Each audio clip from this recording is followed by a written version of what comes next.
పెద్దవాడిని, మా తమ్ముడేమో సూర్యనారాయణమూర్తి. మేము 1960 నుంచి కూడా గుండెవారీలో నాన్నగారు సత్యనారాయణ జ్యువెలర్స్ పేరుతో వ్యాపారం చేస్తున్నారు. 2010లో మేము కోటగుమ్మం దగ్గరికి పెద్ద షాప్ పెట్టి అక్కడికి ఎక్స్పాన్షన్ చేస్తాము. 2010 నుంచి ఇప్పటి వరకు కూడా ఇక్కడే రన్ చేస్తున్నాము. మేము ఈ అన్నదానం కార్యక్రమం అనేది 2011లో మొదలుపెట్టిన తర్వాత పుష్కరాలు వచ్చిన తర్వాత పుష్కరాలకి 12 రోజులు చేసాం. తర్వాత ఇంకా ఆ రోజు నుంచి ఈ రోజు వరకు కూడా ప్రతి సంవత్సరం శివరాత్రికి, వినాయక చవితికి మేము ఇక్కడ అన్నదానం చేస్తుంటాం సార్. కనీసం 4000 మంది వస్తుంటారు ప్రతి సంవత్సరం. చాలా అన్నదానాలు మామూలుగా ఏదో 1-2 ఐటమ్స్ చేస్తారు, సంపూర్ణంగా ఎందుకు పెడతారు? నాకు క్యాటరింగ్ ఇవ్వడం అలాంటి అలవాటు ఉండదు సార్ అసలు. ఎందుకంటే ఇక్కడ పెట్టే భోజనం నేను తినే భోజనం లాగే ఉండాలనుకుంటాను సార్. నేను అందులో అసలు అనుమానం ఉండదు. అసలు నేను ఏం తింటానో అదే భోజనం పెడతాను సార్. అసలు ఇది చెయ్యాలని ఎందుకు అనిపించింది సార్? మా అన్నయ్యలు చేసేవారండి అడితిలోని. మా చిన్నప్పుడు పులిహార పంచిపెట్టేవారు. నాకు వాళ్ళే సార్ ఆదర్శం. వాళ్ళు పులిహార పంచిపెడుతున్నారు, సరే మనకి కలిగినప్పుడు మన అన్నదానం చేయాలనుకున్నాను. మా నాన్నగారు నాకు మ్యాక్సిమం స్ఫూర్తి అండి. ఎక్కడైనా వరదలు వచ్చినా, నెల్లూరు దివసంకి ఈయన ఒక ఇంచుమించు రాజమండ్రిలో ఆ రోజుల్లో ₹1,00,000 కలెక్ట్ చేసి నాన్నగారు అక్కడికి దివసంకి తీసుకెళ్లారండి.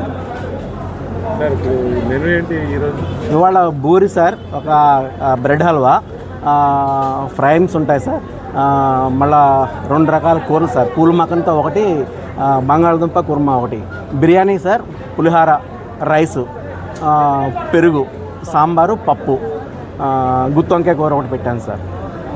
ఇదంతా కూడా అందరూ 4 గంటల వరకు వచ్చినా సరే ఎవరికి ఆఖరి నిమిషం వరకు కూడా వండిస్తూనే ఉంటాను సార్. నేను ఆఖరి మనిషికి కూడా వండిపిస్తాను. అసలు లేదని చెప్పను అసలు ఎవరికి కూడా. చాలా వ్యాపార సంస్థ శ్రీనివాస్ గారు వాళ్ళ నాన్నగారు కూడా దగ్గర 13 సంవత్సరాల నుంచి భోజనాలు పెడతాం జరుగుతుంది ప్రతి శివరాత్రికి. అలాగే లాస్ట్ పుష్కరాలు కూడా వీళ్ళు భారీ ఎత్తున 12 రోజులు 4000 మందిని పెడతాం అంటే మామూలు విషయం కాదు. వాళ్ళ బిజినెస్ కాకుండా చారిటబుల్గా వాళ్ళంతూ అన్ని రకాలుగా జనాలకు సహాయపడుతున్నారు. అలాగే ఈ రోజున దగ్గర 400 మందికి అన్ని రకాల వెరైటీస్తో, 4000 మందికి అన్ని రకాల వెరైటీస్తో పెడతాం. చాలా నాకు మన శ్రీనివాస్ గారు ఫ్రెండ్ అవటం నాకు చాలా గర్వకారణంగా ఉంది. వారి కుటుంబాన్ని ఆయురారోగ్యాలు కలగాలని కోరుతున్నాను.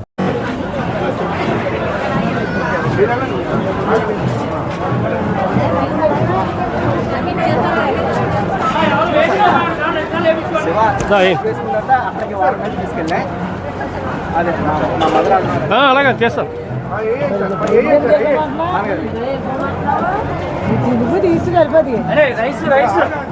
అవును వచ్చాను ఒకసారి. రాజు రైస్ ఇక్కడ పెట్టలేదు ఇంకా.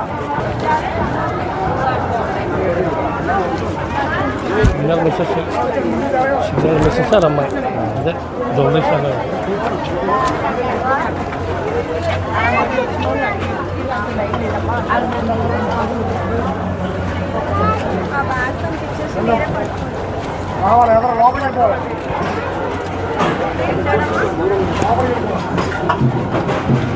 ప్రసాద్